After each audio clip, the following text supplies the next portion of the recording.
अतीक अहमद की कब्र खोदने वाले को हो रहा पछतावा, 2 दिन बाद हुआ भावुक, कैमरे पर कर दिया बड़ा खुलासा। जिस पर अतीक अहमद करता था सबसे ज्यादा भरोसा, उसी ने दिया धोखा। पत्नी शाइस्ता ने सबसे बड़ा सच उगल दिया।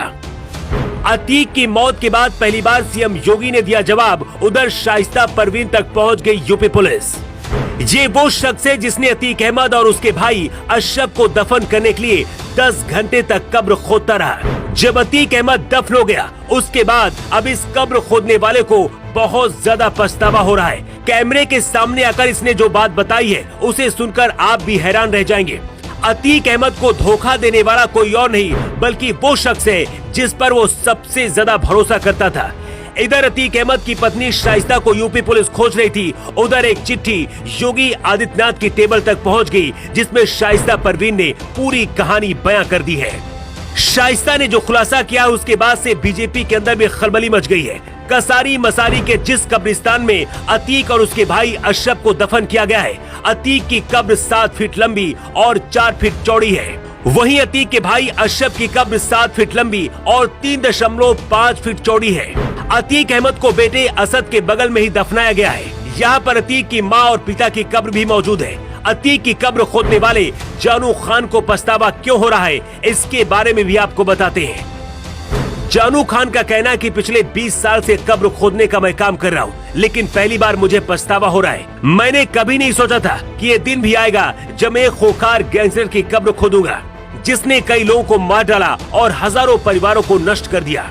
ये भावना अपने आप में ही मार देती है मुझे, क्योंकि मैं कभी भी इस तरह के खूंखार गैंगस्टर की कब्र नहीं खोदना चाहता था, लेकिन अपने पेशे के कारण मुझे करना पड़ा।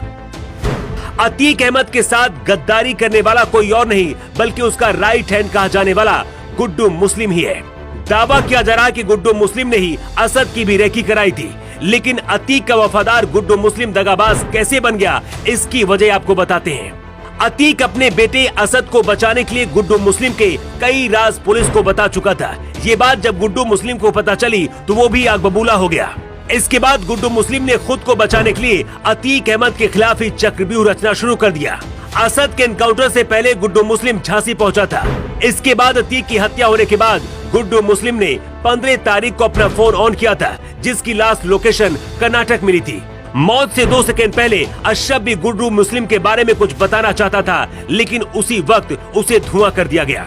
उधर गुड्डू मुस्लिम को पकड़ने के लिए एक टीम दक्षिण भारत में घूम रही है। इसी बीच पता चला है कि शाइस्ता परवीन कहीं और नहीं बल्कि प्रयागराज में ही छुपी हुई है। यूपी पुलिस और एटीएस की कोशिश है कि किसी भी हालत में शाइस्ता प्रयागराज से भागने न पाए। अगले 24 घंटे के अंदर शाइस्ता परवीन पकड़ी जा सकती है या फिर एनकाउंटर भी हो सकता है। लेकिन इसी बीच अतीक की मौत के बाद पहली बार सीएम योगी आदित्यनाथ का बयान आया है।